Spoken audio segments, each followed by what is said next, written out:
అభివృద్ధి అంటే GDP వృద్ధేనా? GDP వృద్ధి కోసం పరిశ్రమలు ఏర్పాటు చేయటమేనా? ఆ పరిశ్రమలు ఏర్పాటు చేసినప్పుడు ఉద్యోగ కల్పనలో వాళ్ళకి ఎలాంటి భద్రత కల్పించకుండా వాళ్ళు చచ్చిపోయినా కూడా బాధ్యత లేకుండా కంపెనీలు నిర్మించడమేనా? ఎందుకంటే మాట్లాడాల్సి వస్తుందంటే ఇది చరిత్రలో పునరావృతమైంది. 1830కి ముందు పారిశ్రామిక విప్లవం వచ్చినప్పుడు ఇంగ్లాండ్లో ఇలాగే ప్రాణాలు పోయేవి.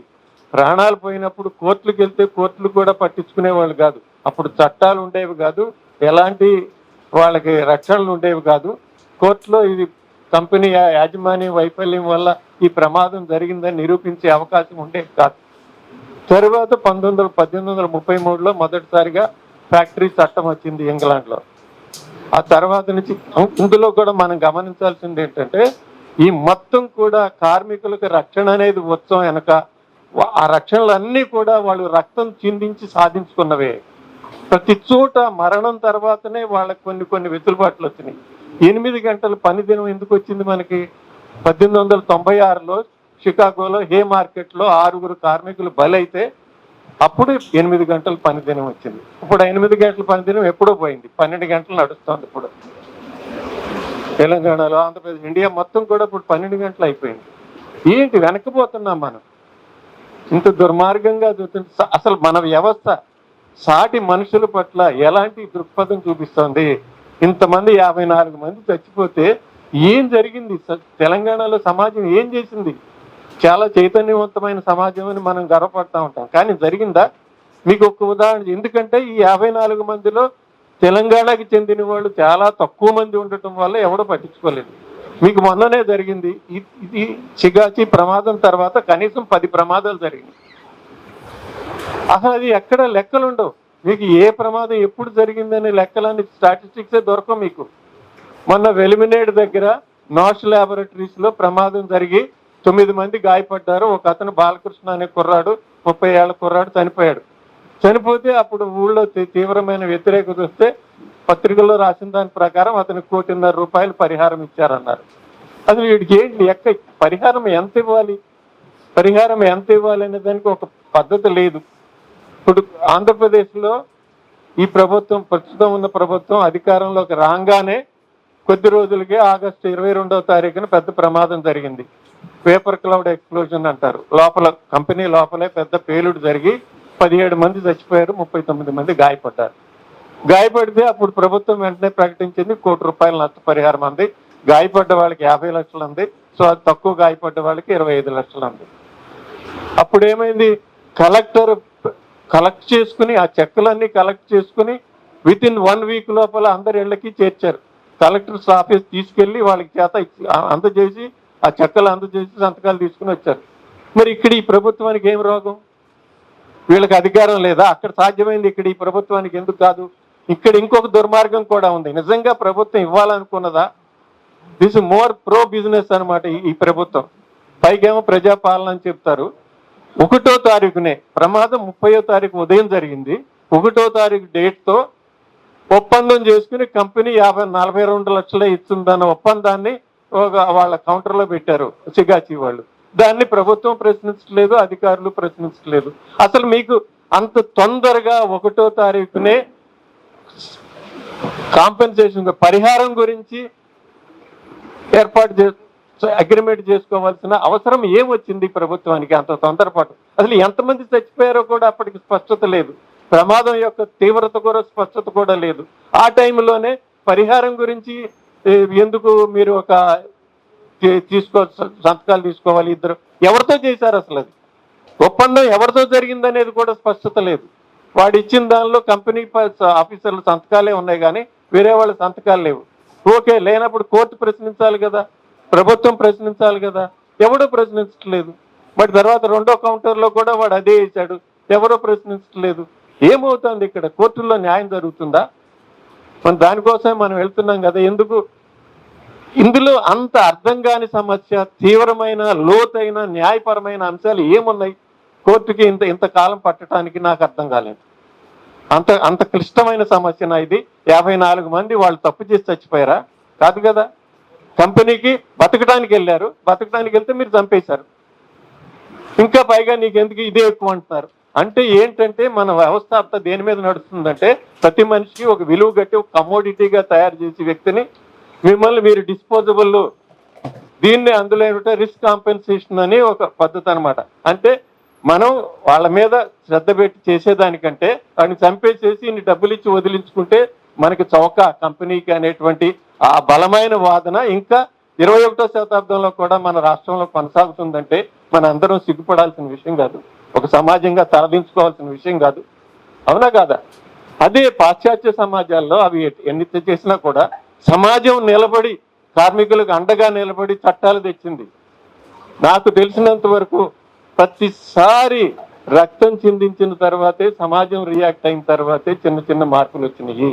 ట్రయాంగిల్ వేస్ట్ కంపెనీలో 146 మంది ఆడపిల్లలు కుట్టు మిషన్లు చేసేవాళ్ళు, బట్టలు కుట్టేవాళ్ళు, వాళ్ళు 11వ అంతస్తులో పనిచేస్తూ బయట తలుపులు మూసి బాత్రూమ్లకు వెళ్లకుండా ఉన్నప్పుడు లోపల మంటలు జరిగితే వాళ్ళు కాలిపోయి దిక్కు లేక 11వ అంతస్తు కింద దూకి చనిపోయారు చాలా మంది. అంత భయంకరమైన ఘటన జరిగిన తర్వాతే కొన్ని మార్పులు వచ్చినాయి.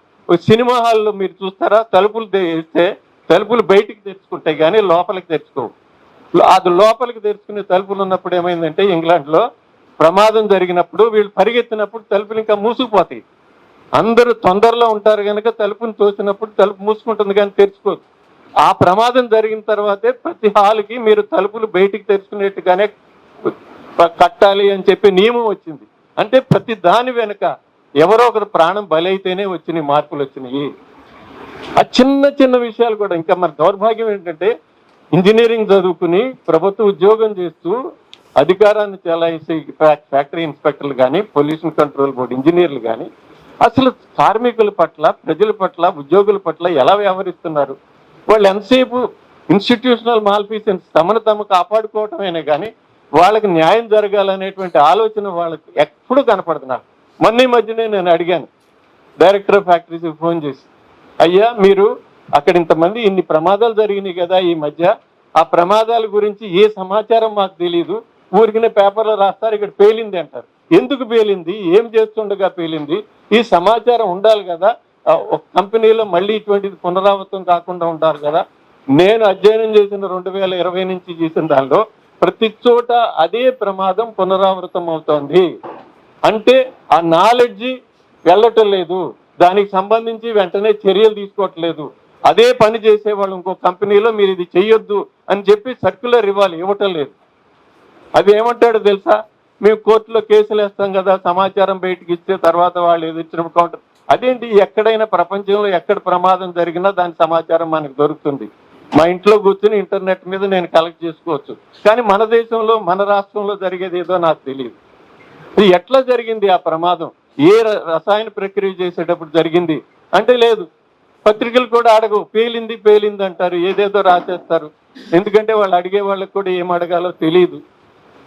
సో ఇంత దయనీయంగా ఉంటే దీనికోసం కూడా నేను ఒక ఉదాహరణ చెప్పాలి. న్యూయార్క్కి చెందినటువంటి ఒక పత్రిక యాజమాన్యం, ఒక ఫౌండేషన్, వాళ్ళు 52 మంది వాలంటీర్స్ని రిక్రూట్ చేసుకుని ప్రొఫెషనల్స్ని, అందులో క్రిస్టల్ ఈస్ట్మ్యాన్ అనే ఒక ఉద్యమకారిణి కూడా ఉన్నది. ఆమె అచీవ్మెంట్స్ చాలా ఉన్నాయి.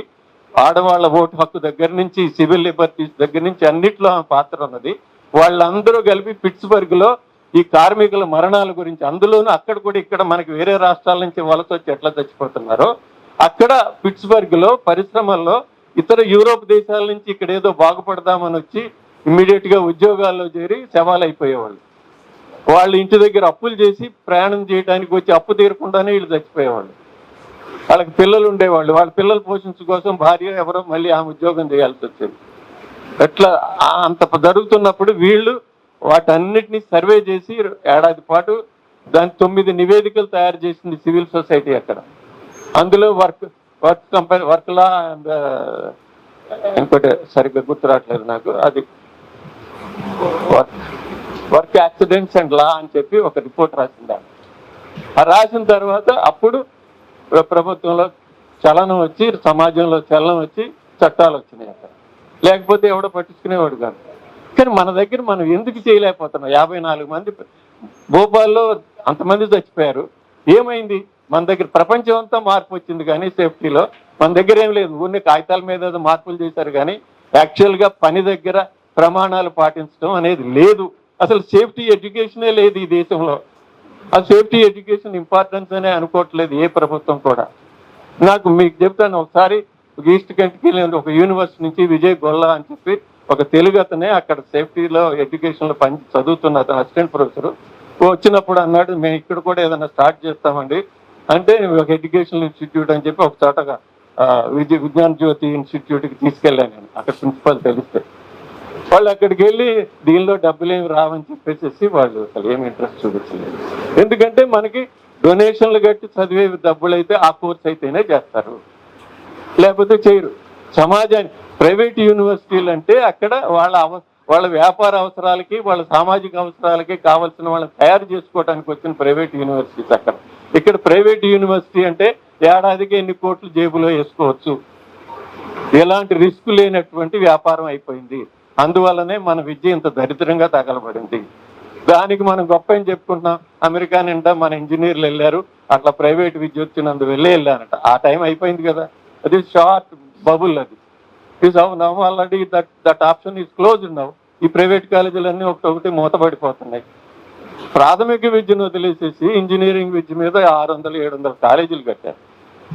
సో ఇట్లా అసలు దీనికి కారణం నాకు అనిపించేది ఏంటంటే, ఈ 54 మంది చచ్చిపోయినా కూడా ఇది వాళ్ళ వైఫల్యం కాదు, సామాజిక వైఫల్యం నుంచి, వ్యవస్థల వైఫల్యం నుంచి ఇన్ని మరణాలు జరుగుతున్నాయి. వ్యక్తుల వైఫల్యం కాదు, ప్రధానంగా వ్యవస్థలు వైఫల్యం అవుతున్నాయి. అందువల్లనే ఇన్ని మరణాలు జరుగుతున్నాయి. దీని నుంచి ఎలా కాపాడుకోవాలంటే సమాజం నుంచి పెద్ద ఎత్తున రియాక్షన్ లేకుండా ఇది ఆగదు, ఇది అసాధ్యము, ఎక్కడా జరగలేదు, ఇక్కడ అసలు జరగదు. ఇవాళ అందులో ఏమైపోయిందంటే క్యాపిటలిజం యొక్క చివరి దశలో ఉన్నాం మనం. ఇది ఖచ్చితంగా క్యాపిటలిజం కూలిపోవటం తప్పదనేది అందరికి, వాళ్ళకి తెలుసు, అందరికీ తెలుసు. ఈ అవసాన దశలో అది తీవ్రమైన దుర్మార్గాలకు కడుతుంది. అందులో భాగమే ఈ గ్రోత్ అనే దానికోసం కార్మికులను బలి చేయటం అనేది. కనీసమైనటువంటి బాధ్యత లేకుండా, ఎలాంటి సౌకర్యాలు రక్షణ లేకుండా అది వస్తే ఏమైంది, ఇన్ని డబ్బులు పడేద్దాం, ఎంత పడేయాలనే దాని మీద ఒక లెక్కలేదు. కానీ కొన్ని ఆంధ్రప్రదేశ్ లాంటి చోట ఏం చేస్తున్నారంటే వాళ్ళు ఏదో తప్పించుకోవడం కోసం కనీసం ఇన్ని డబ్బులు పక్కాగా ఇచ్చేసేసి వదిలించుకుంటున్నారు. ఇక్కడ అసలు అది కూడా అవసరం లేదు, వీళ్ళకి ఏమైనా చెప్పొచ్చు, ఏమైనా మాట మార్చేయచ్చు అనుకునేటువంటి రాజకీయం నడుస్తుంది ఇక్కడ. 1వ తారీఖున పొద్దున వెళ్ళి నువ్వు నేను ₹1 కోటి ఇస్తానంటే అప్పటికే నువ్వు అగ్రిమెంట్ జరిగిపోయిందని కంపెనీ వాడు చెబుతున్నాడు. మరి ఆ మరుసటి రోజునేమో ఎక్స్చేంజ్కి నేను ₹1 కోటి కమిట్మెంట్ ఇచ్చానని వాడు రాస్తున్నాడు. ఏమవుతుంది, ఎవరిని మోసం చేస్తున్నారు వీళ్ళంతా? సమాజాన్ని అంత ఈజీగా మోసం చేసుకునే పరిస్థితి. ఇంకా దీనికంటే దుర్మార్గం ఏంటంటే, అదే సిగాచి కంపెనీకి కర్నూలు దగ్గర వరవకల్ అనే ఇండస్ట్రియల్ ఎస్టేట్లో 25 ఎకరాలు ఒకసారి ఇచ్చారు, 97 ఎకరాలు ఒకసారి ఇచ్చారు. ఆ 25 ఎకరాల్లో ఫార్మస్యూటికల్ కంపెనీ పెట్టుకోవటానికి కనీసం ప్రజాభిప్రాయ సేకరణ కూడా అవసరం లేకుండా నిపుణుల కమిటీలు అనుమతి ఇచ్చినాయి. మేము ప్రతి దశలోనూ అభ్యంతరాలు పెడుతుంటే నిపుణుల కమిటీ వాళ్ళు అవసరం లేదు, ఈ అభ్యంతరాలు చెల్లవు అని చెప్పి కంపెనీకి మాట్లాడారు. ఈ కంపెనీ చరిత్ర ఏమిటి, ఎంతమంది చచ్చిపోయారు, ఎందుకు చచ్చిపోయారు, అసలు ఆ ఇండస్ట్రీలో ఎస్టేట్లో కెమికల్ ప్లాంట్ పెట్టడానికి అనుమతులు లేవు అక్కడ. ఆ industrial estate was for something else. మీరు ఎట్లా అనుమతి ఇస్తున్నారు అంటే ఏదో ఒక దొంగ ఓఎం చూపించి కేంద్రంలో ఈ ఓఎం ఉంది, ఈ ఓఎం ఆ ఓఎంలో ఏది కోట్ చేయండి అంటే మరి చూపిస్తారు. ఆ ఓఎంలో ఏ పారాగ్రాఫ్ ప్రకారమో మీరు అనుమతి ఇచ్చారంటే మాట్లాడరు. ఎందుకంటే అది రాజకీయమైన కారణం.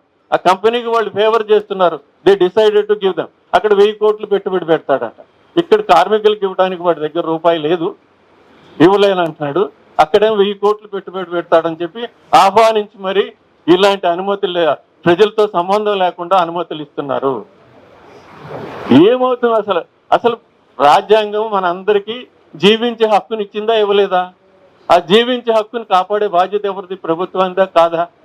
మరి ప్రభుత్వం జీవించే హక్కుని పక్కన పెట్టేసేసి కంపెనీలకి అడ్డగోలుగా అనుమతులు ఇచ్చి వాడు హాని చేయడానికి ఎలాంటి అడ్డంకులు లేకుండా ఎందుకు చేస్తున్నారు?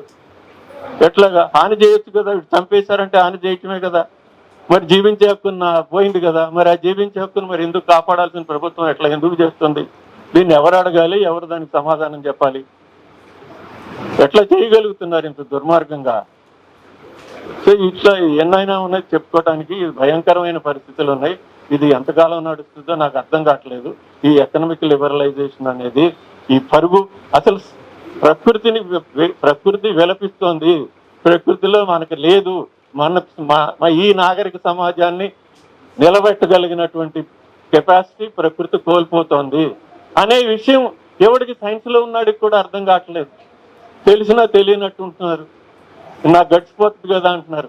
నిజం ప్రజలకు చెప్పాల్సిన బాధ్యతను అందరూ విస్మరిస్తున్నారు. ఎట్లాగా ఎంతకాలం నడుస్తుంది? ఇక 4-5 ఏళ్ల సమయమే ఉంది మనకి. 4-5 ఏళ్ల తర్వాత వీళ్ళు ఏమి చేయరు, చేసే లక్షణాలు కూడా కనపట్లేదు.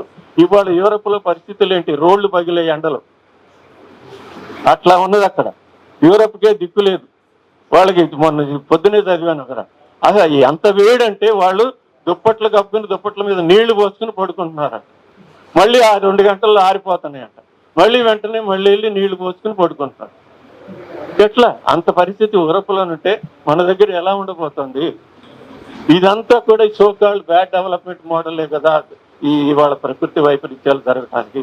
ఈ మోడల్ నుంచి మనం బయటపడటానికి మనం ఓటేసి సన్నాసులను కూర్చోబెట్టి ఇంకా హాని చేయించుకుంటున్నాం. మనం ఇంత దుర్మార్గం అయిపోతే దీని నుంచి ఎట్లా బయటపడదాం అనేది అందరం ఆలోచించాలి. నమస్కారం.